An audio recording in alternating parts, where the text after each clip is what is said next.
आज हम लोग पढ़ेंगे समुच्चय सेट। सबसे पहले हम लोग जानेंगे समुच्चय क्या है, समुच्चय की परिभाषा जानेंगे। तो हम कह सकते हैं इसको सीधी सी भाषा में कि किन्हीं वस्तुओं के सुपरिभाषित संग्रह को समुच्चय कहते हैं। किसी वस्तुओं के सुपरिभाषित संग्रह को समुच्चय कहते हैं। समय बचने के लिए मैंने पहले लिख दिया कि समझाने में असुविधा नहीं हो, लिखने में समय लगने लगेगा, लंबा वीडियो हो जाएगा। तो आप लोग लाइक और सब्सक्राइब जरूर करिएगा। किन्हीं वस्तुओं के सुपरिभाषित संग्रह को क्या कहते हैं? समुच्चय कहते हैं। सुपरिभाषित, जिसको परिभाषित किया जा सकता है। जैसे मान लीजिए ये प्राकृत संख्या है, ये प्राकृत संख्या है, जैसे में हमने दिखाया यहाँ, ये प्राकृत संख्या है। अब देखिए ये अनंत तक है, अनंत तक है कि नहीं? तो अनंत तक है और यहाँ हम 9 कर देते हैं। तो ये निश्चित है कि 1 से 9 तक की ही संख्या इसमें ली गई है, आती है। ये मझिला कोष्ठ है, इसको कहते हैं हम लोग, इसको रोस्टर रूप में भी कहा जाता है, सारणीबद्ध रूप कहा जाता है इसको। तो इस जो भी हम समुच्चय में लिखते हैं सब इसी ब्रैकेट में लिखते हैं, महिला कोष्ठ में ही लिखते हैं। तो यहाँ मान लीजिए बी लेते हैं, बी, तो B A E I O you, ये भी निश्चित है। 5 स्वर जो होते हैं अंग्रेजी वर्णमाला के वॉवेल्स 5 होते हैं। ऐसे आप ले सकते हैं कि इसको ले सकते हैं, जैसे और लिख सकते हैं कि सी बराबर लिख सकते हैं कि जे अक्षर से या जे अक्षर से आने वाले, जे अक्षर से या जे अक्षर से शुरू होने वाले महीनों के नाम। तो महीनों का नाम कौन सा होता है? एक जनवरी होता है, एक जून होता है और एक जुलाई होता है। जनवरी होता है, जून होता है, जुलाई होता है ना। तो ये क्या है? ये निश्चित है। इस समुच्चय सब सारे जिसमें सुपरिभाषित संग्रह होते हैं वही क्या होते हैं, जो इसको परिभाषित किया जा सकता है, वही क्या है? समुच्चय है। चलिए नेक्स्ट क्वेश्चन पर चलते हैं। नेक्स्ट क्वेश्चन है आपका अवयव। अवयव या समुच्चय का सदस्य क्या है? तो हम कह सकते हैं सीधी सी भाषा में, जो वस्तु किसी समुच्चय में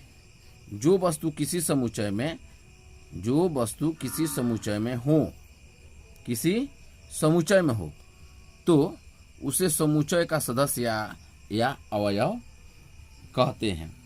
जो वस्तु किसी समुच्चय में हो तो उसे समुच्चय का सदस्य या अवयव कहते हैं। तो समुच्चय क्या है? जैसे ए है, ए में कितनी संख्या? मान लीजिए कि ए ई आई ओ यू, ये क्या है? ये अवयव है। जो इसी को समुच्चय में लिखा जाता है, इसको जो मझिला कोष्ठ में लिखा जाता है, इसको समुच्चय में यहाँ जो दिखाया है कि समुच्चय में हो, तो यही समुच्चय हुआ। और इसमें जो रहता है वही समुच्चय का सदस्य होता है। इसी को हम लोग क्या कहते हैं? अवयव कहते हैं। यहाँ ए ई आई ओ हो, चाहे बी में कर दीजिए, आप ऐसे कर सकते हैं, ए बी सी डी जो भी हो निश्चित होना चाहिए। आगे चलते हैं, यहाँ 1 2 3 4 भी लिख सकते हैं, जैसे सी में लिख सकते हैं प्राकृत संख्या 1 2 3, ऐसे करके 100 तक लिख सकते हैं, कोई दिक्कत नहीं है। इसमें जितने समुच्चय में जितने संख्या होती है उसी संख्या को हम लोग क्या कहते हैं? उसको समुच्चय का सदस्य कहते हैं या अवयव कहते हैं। चलिए आगे चलते हैं। आगे ये क्या है? आप देख सकते हैं कि समुच्चय को निरूपित करने की 2 विधियां होती है। समुच्चय को निरूपित करने की 2 विधियां होती हैं। पहला विधि क्या होता है बाबू मेरे मित्र? पहला विधि क्या होता है? रोस्टर या सारणीबद्ध। दूसरा विधि क्या होता है? दूसरा विधि? तो दूसरा विधि होता है समुच्चय निर्माण रूप, और इसको हम सारणी के रूप से भी जानते हैं। सारणी या तालिका रूप भी कहते हैं। इसको तालिका रूप और सारणी रूप भी कहा जाता है, या सूचीकरणबद्ध भी कहा जाता है, रोस्टर भी कहा जाता है। तो 2 रूप इसका होता है। इसका कितने रूप होते हैं? 2 रूप होते हैं। कितने होते हैं बाबू? इसके 2 रूप होते हैं। तो रोस्टर रूप में होता क्या है, जैसे रोस्टर में हम कैसे समझेंगे, रोस्टर में मान लीजिए कि ए है, ए में जितने सदस्य हैं यही इसी को ब्रैकेट महिला कोष्ठ में जो लिखा जाता है यही क्या है, एक प्राकृत संख्या है यहाँ 50 तक, और ये रोस्टर में है, रोस्टर के रूप में सारणीबद्ध रूप में है। यहाँ बी में भी हम लिख सकते हैं, यहाँ विषम संख्या 1 3 5 7 ऐसे करके लिख सकते हैं। ये क्या है, रोस्टर में लिखा हुआ है, ठीक है। तो लिख सकते हैं समुच्चय निर्माण रूप कैसे लिखिएगा आप, यहाँ सी में भी लिख सकते हैं ए ई आई ओ you, A E I O you लिख सकते हैं ना, ए ई आई ओ यू। तो आप इसमें लिख सकते हैं, आप इसको कैसे लिखिएगा, इसको कैसे लिखिएगा, ध्यान दीजिएगा कि इसको आप कैसे लिखिएगा, उसी चीज़ को यहाँ से ध्यान से देखिएगा कि हम यदि इसी को लिखें तो कैसे लिखें। इसको तो लिख सकते हैं एक्स सच डैट एक्स, एक प्राकृत संख्या है जो कितना है 50 तक ही है, वहाँ सिंबल दे दिया जाता है। चाहे इसको लिख सकते हैं, उसमें मान लीजिए कि यहाँ ई सी बराबर लिखें तो सी को कैसे लिख सकते हैं, एक्स सच डैट एक्स एक अंग्रेजी वर्णमाला का स्वर है। बस ऐसे लिखते हैं, इस महिला कोष्ठ में लिखते हैं और इस रूप में लिखते हैं, तो इसको हम लोग क्या पढ़ते हैं, समुच्चय निर्माण रूप। चलिए आगे चलते हैं। सब्सक्राइब लाइक करते रहिएगा मेरे मित्र, हम 11वीं की पूरे मैथ विस्तार से जरूर दिखाएंगे, आपको पढ़ाएंगे। आगे चलिए, है रिक्त समुच्चय या शून्य समुच्चय क्या है। तो आप पहले से ही जानते हैं रिक्त मतलब क्या होता है, खाली होता है। रिक्त मतलब क्या होता है बाबू, खाली होता है। रिक्त मतलब क्या होता है, खाली होता है। शून्य समुच्चय, शून्य समुच्चय एक समुच्चय जिसमें एक भी अवयव न हो, जो खाली हो। मान लीजिए ए है और समुच्चय क्या है, रिक्त है। क्या है, रिक्त है, तो ये क्या होता है, खाली होता है। इसको हम क्या कहते हैं, शून्य समुच्चय कहते हैं। इसको सूचित कैसे किया जाता है, इसको इसे ऐसे कह सकते हैं, इसे रिक्त, ठीक है, रिक्त से सूचित किया जाता है, ठीक है। इसे रिक्त से सूचित किया जाता है, ऐसे करके लिख सकते हैं, कोई दिक्कत नहीं है। और आगे बढ़िए, समान समुच्चय में, समान समुच्चय याद रखिएगा, परीक्षा में आता है। दो समुच्चय, ध्यान दीजिएगा, दो समुच्चय, समान समुच्चय में दो समुच्चय होता है बाबू। दो समुच्चय ए तथा बी समान होते हैं, ए तथा बी समान होती है। मान लीजिए कि यहाँ ए में क्या हो, तो यहाँ ए बी सी डी हो, और बी में क्या होना चाहिए, दिखा देते हैं, बी सी ए डी हो।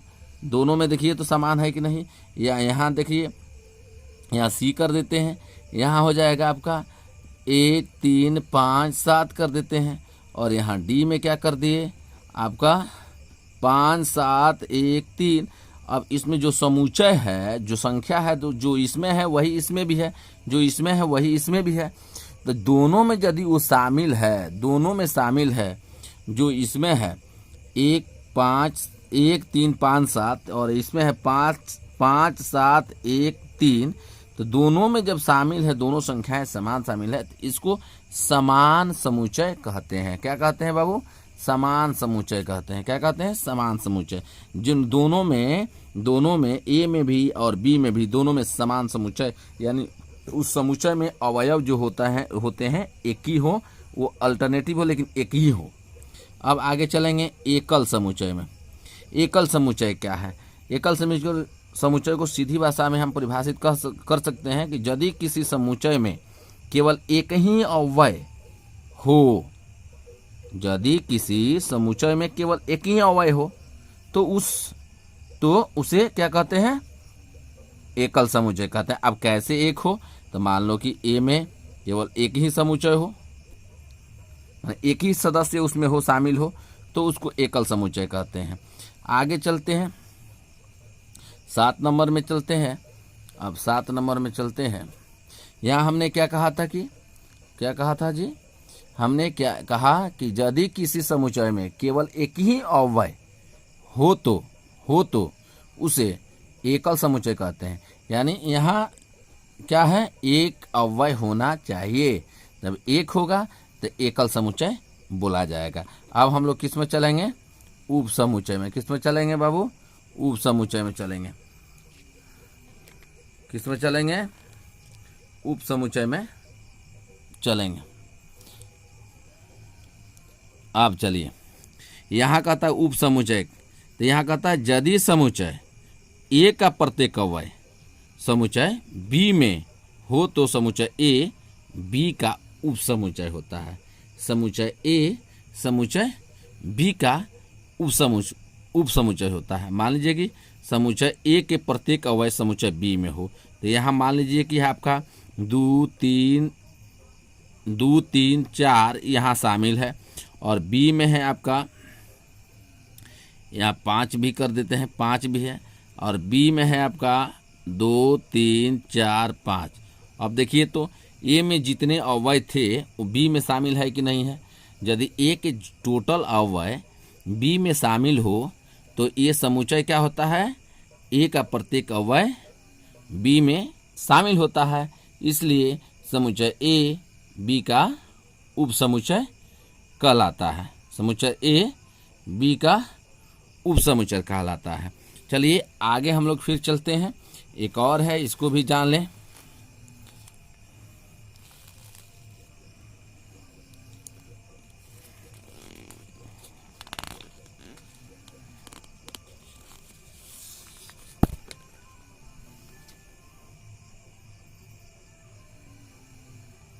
अब चलिए पढ़ते हैं हम लोग परिमित समुच्चय और अपरिमित समुच्चय।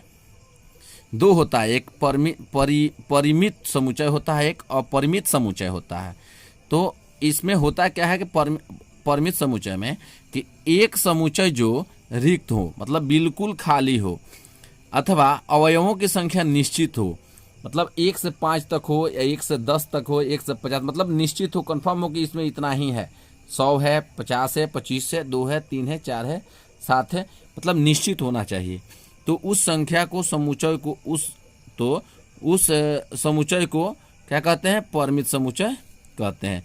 अन्यथा यदि उसमें निश्चित संख्या नहीं होगी तो क्या कहला जाएगा? अपरिमित।